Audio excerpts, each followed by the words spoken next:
হুজুরেরা খালি মিথ্যা কথা বলে। ওরা বলে ইসলাম মেনে চললে নাকি খালি শান্তি আর শান্তি, অথচ যেদিন থেকে আমি পুরোপুরি ইসলাম মানা শুরু করছি সেদিন থেকে আমার জীবন থেকে শান্তি হারিয়ে গেছে। 5 ওয়াক্ত নামাজ জামাতের সাথে পড়তে গেলে নামাজের সময় তো ব্যবসাপাতি বন্ধ করে রাখা লাগে, অথচ যারা নামাজ পড়ে না তারা ওই সময় ঠিকই ব্যবসা করে। এই 5 ওয়াক্ত নামাজ জামাতে পড়তে গিয়ে আমার ব্যবসাটাই ডাউন মেরে গেল। না খেয়ে রোজা থাকা যে কি পরিমাণ কষ্ট সেটা আমি এই বয়সে এসে হাড়ে হাড়ে টের পাচ্ছি। আবার জাকাত দিতে গেলে টাকা পয়সা কমে যায়। মোট কথা, যেদিন থেকে আমি ইসলামের মধ্যে ঢুকে গেছি সেদিন থেকে আমি গরিব হয়ে যাওয়া শুরু করছি সব দিক থেকে।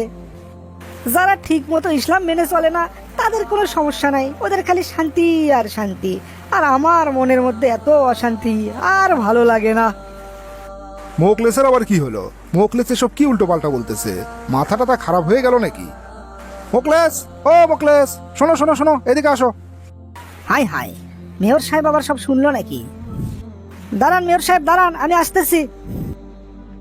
তো মোকলেস মিয়া, তোমার আবার কি হলো? এরকম হতাশ হয়ে পড়ছো কেন? হতাশ না হয়ে উপায় আছে মেয়র সাহেব, বলেন।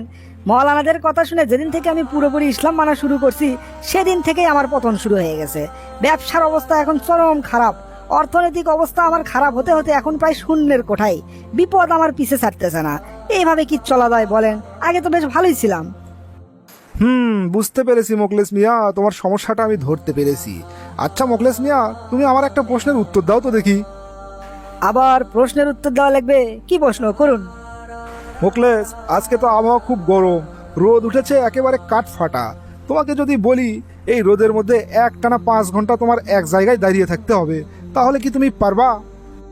মেয়র সাহেব, আপনি এসব কি বলছেন? এই কাঠফাটা রোদের মধ্যে 5 ঘন্টা এক জায়গায় দাঁড়িয়ে থাকা সম্ভব নাকি? তাছাড়া আমার আবার হট অ্যালার্জি আছে, রোদ্রের মধ্যে গেলে আমার গা চুলকায়। আর সেখানে আমি 5 ঘন্টা কিভাবে দাঁড়ায় থাকবো? এটা তো সম্ভব না। এখন যদি তোমাকে বলা হয় ওই 5 ঘন্টা রোদ্রে দাঁড়িয়ে থাকার বিনিময়ে তোমাকে অনেক বড় বড় পুরস্কার দেওয়া হবে, মনে করো তোমাকে কয়েকশো কোটি টাকা দেওয়া হবে, বাড়ি দেওয়া হবে, গাড়ি দেওয়া হবে, ধন দৌলত জমি জমা, তোমার শাক সবজি থেকে শুরু করে পশু পাখি যা যা লাগে তোমার জীবনে সব কিছু তোমাকে দেওয়া হবে। সারা জীবন পায়ের ওপর পা তুলে বসে বসে খাওয়া, তাও সেই সম্পত্তি শেষ হবে না। তাহলে কি তুমি 5 ঘন্টা রোদ্রে দাঁড়িয়ে থাকতে পারবা? হ্যাঁ হ্যাঁ হ্যাঁ, পারবো না কেন? অবশ্যই পারবো। এগুলো যদি আমাকে দেন তাহলে 5 ঘন্টা কেন, 10 ঘন্টা, এমনকি পুরো একদিন যদি আমাকে রোদ্রে দাঁড়িয়ে থাকতে বলেন আমি সেটাও পারবো। এই তো কেবল তুমি লাইনে এসেছো। এখন আমি তোমাকে যা যা বলি একটু মনোযোগ দিয়ে শোনো তো মোকলেস মিয়া। মহান রাব্বুল আলামিন আমাদেরকে এই পৃথিবীতে পাঠিয়েছেন একটা পরীক্ষায় পাশ করার জন্য। এই যে তুমি এখন বেঁচে আছো, কতদিন বাঁচবা? বড়জোর 60, 70, 80, না হয় সর্বোচ্চ 90 বছরই বাঁচলা। তারপরে কি হবে? মৃত্যু হবে। তোমার আগে এই পৃথিবীতে আরো কোটি কোটি মানুষ এসেছে, তারা কি এখন পৃথিবীতে আছে? এমনকি তোমার পরেও অনেক মানুষ আসবে, তারাও এই পৃথিবীতে থাকবে না। তার মানে হলো এই দুনিয়ার জীবনটা ক্ষণস্থায়ী, আমাদের সবাইকে মরতে হবে। আর মৃত্যুর পরের জীবনটাই হচ্ছে আসল জীবন, যেই জীবনের কোনো শেষ নাই। সেখানে আমাদের এই দুনিয়ার জীবনের কৃতকর্মের হিসাব দিতে হবে মহান রাব্বুল আলামিনের কাছে। তিনি যদি আমাদের উপর সন্তুষ্ট হন, আমাদের কাজগুলো যদি ভালো ভালো হয়, তার যে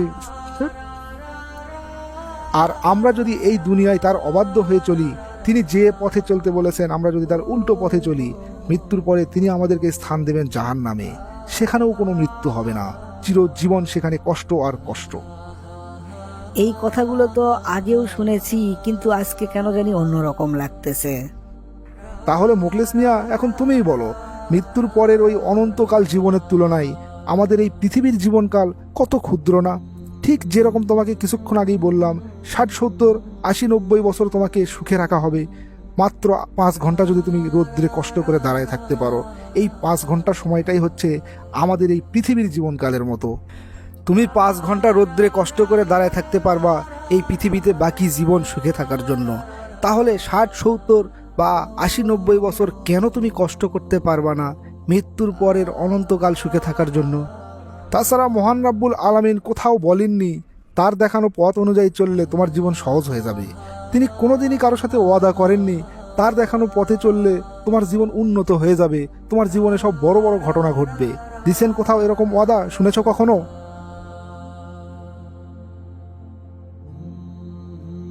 বরঞ্চ মহান রাব্বুল আলামিন বলেছেন মানুষকে তিনি অত্যন্ত শ্রম নির্ভর করে সৃষ্টি করেছেন। এর অর্থ কি?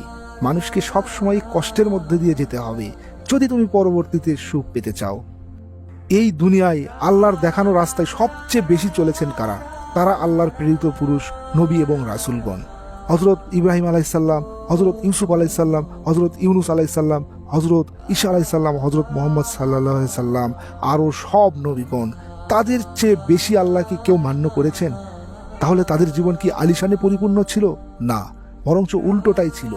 হযরত ইব্রাহিম আলাইসাল্লামকে অগ্নিকুণ্ডে নিক্ষেপ করা হয়েছিল, হযরত ইউসুফ আলাইসাল্লামকে কুয়ায় নিক্ষেপ করা হয়েছিল, হযরত ঈসা আলাইসাল্লামকে শূলবিদ্ধ করা হয়েছিল। এমনকি আমাদের শেষ নবী হযরত মুহাম্মদ সাল্লাল্লাহু আলাইহি সাল্লামের উপরও অনেক অত্যাচার করা হয়েছিল। পাথরের আঘাতে তিনি জর্জরিত হয়েছেন। মেয়র সাহেব, এইভাবে তো কখনো আমি চিন্তা করে দেখিনি।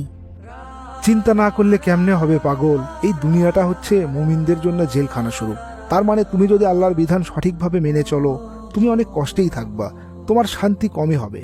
তবে হ্যাঁ, তুমি যদি আল্লাহর উপরে পূর্ণ বিশ্বাস রাখো, তুমি যদি এটা মনে করো এই দুনিয়াতে কষ্ট করলে পরকালে তুমি অনেক শান্তি পাবা, জান্নাতে তোমার স্থান হবে, তখন ইবাদত বন্দেগী তোমার কাছে সহজ হয়ে যাবে।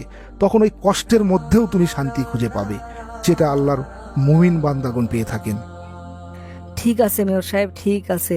আজকে আমার সব ভুল ধারণা ভেঙে গেল। এখন থেকে আমি চেষ্টা করব আল্লাহর সব বিধিবিধান অক্ষরে অক্ষরে মেনে চলার জন্য, এতে আমার যত কষ্ট হয় হোক। কিন্তু আমি এতক্ষণ যে উল্টোপাল্টা কথা বলেছি, তার জন্য আল্লাহ কি আমাকে মাফ করবে?